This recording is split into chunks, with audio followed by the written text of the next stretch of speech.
Assalamualaikum warahmatullahi wabarakatuh. Kali ini kita mempelajari tentang kinetika kimia. Sebelum perkuliahan kita mulai, marilah kita berdoa terlebih dahulu. Bismillahirrahmanirrahim. Raditu billahi robba wa bil islami dina wa bi muhammadin nabiyya wa rasula. Rabbi zidni ilma warzuqni fahma. Rabbi rahli sadri wa yassir li amri wahlul 'uqdatam min lisani yafqahu qawli. Amin ya rabbal alamin. Kinetika kimia itu membahas seberapa cepat reaksi tersebut dapat berlangsung, sementara termodinamika akan membahas tentang apakah reaksi dapat berlangsung atau tidak. Di dalam reaksi kimia ada reaksi yang berjalan relatif lambat, misalnya adalah pembentukan karang gigi. Ini berkenaan dengan kesehatan mulut, bisa berjalan minggu, bulan, ataupun tahun. Tetapi di dalam reaksi kimia juga ada reaksi yang berjalan sangat cepat. Misalnya adalah terjadinya bom atom. Selain cepat, mempunyai energi yang sangat besar dan daya rusak yang sangat berbahaya. Nah, laju reaksi itu akan mengukur seberapa cepat reaksi dapat berlangsung dalam satuan waktu. Biasanya dinyatakan dengan perubahan konsentrasi tiap satuan waktu. Misalnya, pada reaksi berikut ini, 2A menjadi B. Persamaan lajunya itu sama dengan negatif 1/2. 2 ini dari koefisien reaksinya, delta konsentrasi A. Delta itu maksudnya adalah perubahan per delta T. Jadi perubahan konsentrasi tiap perubahan waktu. Atau lajunya sama dengan, perhatikan di sini untuk produk bernilai positif, sementara pada reaktan bernilai negatif. Produknya sama dengan positif delta konsentrasi B per delta T. Untuk reaksi yang lebih lengkap atau kemudian melibatkan bukan hanya satu reaktan, satu macam reaktan. Misalnya A plus B berubah menjadi C plus D.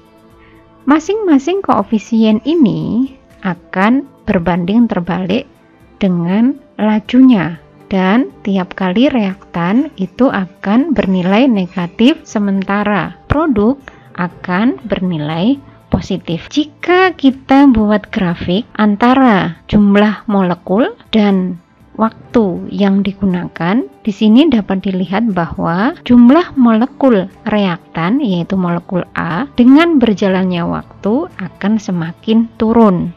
Sementara pada molekul B, dengan berjalannya waktu, produk akan semakin bertambah. Kita anggap reaksi ini berjalan ke arah produk. Ini perhatikan tandanya memang ke arah produk saja. Faktor-faktor yang mempengaruhi kecepatan reaksi, ada luas kontak, setidaknya ini yang minimal yang saya sampaikan kali ini, konsentrasi reaktan, suhu reaksi, dan adanya katalis. Luas kontak yang dimaksud adalah kontak antar reaktan. Semakin besar luas kontak, maka reaksi akan berlangsung semakin cepat. Kita lihat pada kehidupan kita sehari-hari, air yang ada di dalam bak mandi, kita melihatnya jernih tanpa muncul endapan. Meskipun dia mengandung ion-ion yang berpotensi terbentuk oksida jika dia kontak dengan oksigen yang ada di udara. Tapi kita tidak melihatnya terbentuk endapan. Kenapa? Karena kontaknya hanya ada di permukaan saja, hanya di bagian atas dari bak mandi saja. Sementara jika kontaknya kita perluas, misalnya airnya tadi itu membasahi dinding kamar mandi, ini memungkinkan kontak antara air dengan oksigen atau menjadi oksidanya. Ion-ion yang ada di sini yang berpotensi membentuk oksida itu akan terbentuklah oksida jika luas kontaknya diperbesar dengan cara seperti ini. Atau misalnya ketika kita menjemur pakaian, ketika kita jemurnya itu kemudian kita bentangkan jemuran tadi atau pakaian tadi, maka akan memudahkan segera kering. Lain kalau kemudian kita biarkan dia dalam bentuk habis diperas kemudian ditaruh begitu saja. Itu menunjukkan ketika dibentangkan luas kontaknya akan menjadi lebih besar. Berikutnya yang mempengaruhi kecepatan reaksi yaitu adalah konsentrasi reaktan, di mana semakin tinggi konsentrasi maka peluang untuk bertumbukan itu semakin besar sehingga reaksi semakin banyak atau cepat. Nah, contohnya dalam kehidupan sehari-hari kita bandingkan antara pasar modern dan satunya pasar tradisional. Pada pasar modern pengunjungnya tidak banyak sehingga lebih sepi, kontak dengan antar pembeli sangat minim atau keranjangnya sampai bertabrakan itu minim, atau kecuali memang swalayannya atau pasar modernnya itu padat pengunjung, itu beda lagi ya. Ini kita melihat banyak atau sedikitnya pengunjung. Tetapi pada pasar tradisional yang pengunjungnya lebih padat, antar pengunjung ini kontaknya lebih banyak sehingga mungkin lebih ada reaksi menyapa dan seterusnya. Kemudian faktor berikutnya adalah suhu reaksi. Jika suhu dinaikkan, maka reaksi endoterm kan berlangsung lebih cepat. Contohnya adalah misalnya pada proses pelarutan gula. Kalau kita menggunakan air panas, maka gula pasir kan waktu yang lebih cepat. Berikutnya ini adalah ilustrasi pada kondisi global warming, pemanasan global. Ngeri sekali ya, pada ilustrasi ini digambarkan polar bear-nya sampai tidak menemukan tempat untuk tinggal. Ya, mudah-mudahan tidak sampai terjadi demikian ya. Pada global warming, suhu bumi menjadi lebih tinggi. Akibatnya, reaksi-reaksi yang ada di seluruh bumi menjadi lebih cepat. Kita jangan kemudian merasa enak, lebih cepat, lebih baik, semuanya jadi mudah. Kan itu. Tetapi ketika melampaui batas alaminya, itu akan menimbulkan kerusakan.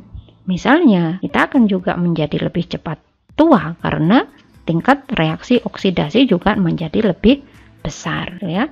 Jadi tidak selamanya reaksi yang cepat itu menguntungkan. Berikutnya adalah adanya katalis juga akan mempercepat reaksi. Misalnya, kegiatan kita mengunyah makanan. Jadi, mengunyah makanan ini kita disarankan di dalam contoh sahabat disarankan untuk lama dalam mengunyah. Ini disunahkan. Ada kisah di sahabat demikian. Itu ketika kita mengunyah lebih lama memungkinkan ya akan memicu enzim amilase yang akan diproduksi oleh air liur kita. Nah, enzim ini sangat bermanfaat sekali. Dia akan memecah karbohidrat. Kita mungkin akan rasakan bukti dari ini adalah misalnya ketika kita mengunyah nasi. Pada saat kita mengunyah awal-awal, kita nggak akan merasakan yang lebih rasa manisnya. Tetapi ketika nasi tadi itu kita kunyah lebih lama di dalam mulut kita, artinya berinteraksi lebih lama dengan air liur kita yang menghasilkan enzim amilase, maka karbohidrat tadi akan lebih mudah terurai menjadi gula. Dan ini penting sekali untuk kemudian memudahkan pencernaan berikutnya untuk tidak terlalu berat. Teknik ini juga biasanya digunakan cara mengunyah makanan lebih lama, bukan lebih banyak ya. Jadi porsi kecil tetapi mengunyahnya saja yang lebih lama. Ini akan menjadikan energi yang lebih banyak ketimbang dengan cara yang cepat. Ini untuk mereka-mereka yang diet cocok sekali. Kemudian sebenarnya apa yang terjadi pada saat ditambahkan atau adanya katalisa? Contohkan seperti ini. Jika mobil melewati pegunungan, ada banyak kita ketahui mobil-mobil itu harus melewati jalan yang berliku-liku supaya mengurangi resiko tanjakan yang sangat curam, sehingga harus dibuat berliku-liku biar energinya atau pada skrup itu ya. Kalau kemudian langsung dari bawah ke atas puncak dengan melewati tepi begini, dari bawah ke puncak butuh energi yang lebih tinggi dan resiko berbahaya yang lebih besar, sehingga kemudian dibuat lebih landai dengan cara diperkelok-kelok. Ada lagi cara untuk melewati melalui pegunungan ini dengan cara adalah dibuatkan terowongan menembus gunung. Ini mungkin di misalnya terowongan-terowongan kereta api yang menembus bukit, itu juga kita ketahui, dan itu akan menghasilkan reaksi yang lebih cepat. Artinya penggunaan katalis, kenapa dia dapat mempercepat reaksi adalah selain nanti kita bahas dia menurunkan energi aktivasi, dia ini memberikan jalan reaksi yang berbeda ketimbang tanpa katalis. Pada hukum laju, pengukuran laju secara percobaan, ya, saya ulangi, pengukuran laju secara percobaan. Jadi pengukuran laju itu memang dari percobaan, bukan dari teori dihitung kemudian ditentukan. Menghasilkan hukum laju yang menyatakan laju dalam konstanta laju dan konsentrasi reaktan. Ada konstanta laju dan konsentrasi reaktan. Nah, inilah persamaan laju, disebut dengan hukum laju. Kita tadi mengetahui bahwa A, B, C kecil ini kita namai sebagai koefisien reaksi. K-nya ini disebut konstanta laju, sementara dan Y ini kita sebut sebagai orde reaksi. Nah, orde reaksi selalu ditentukan oleh konsentrasi reaktan, tidak pernah ditentukan oleh konsentrasi produk. Perhatikan ini A dan B. Konstanta laju hanya bergantung pada A dan B, bukan C dan D. Misalnya adalah reaksi nitrat oksida dengan hidrogen pada suhu 1280 derajat Celcius. Persamaan reaksinya yang didapat adalah ini. Kemudian data yang didapat adalah demikian. Bagaimanakah persamaan lajunya? Dengan perhitungan biasa kita bisa selesaikan. Ya, karena nanti untuk data yang sangat banyak kita membutuhkan bantuan Excel misalnya. Ini kita jumpai contoh soal seperti ini pada saat kita di SMU, tingkat SMU ya. Untuk menghitung orde reaksi H2, jadi di laboratorium, konsentrasi reaktan lainnya dibuat tetap. Ketika konsentrasi H2 dibuat 2 kali lipat, ternyata lajunya menjadi 2 kali lipat pula.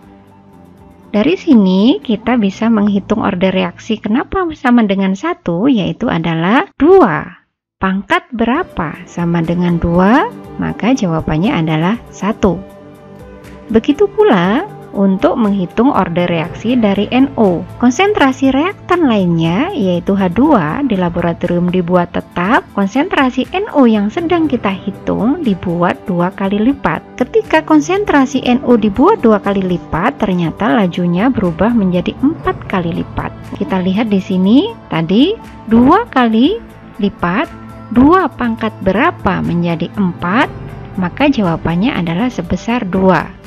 Dari sini bisa disimpulkan bahwa orde reaksi totalnya sebesar 3. Selanjutnya, berapakah konstanta lajunya? Kita perhatikan soal tadi. Kita ambil dari data yang mana saja, kemudian kita masukkan ke dalam persamaan laju.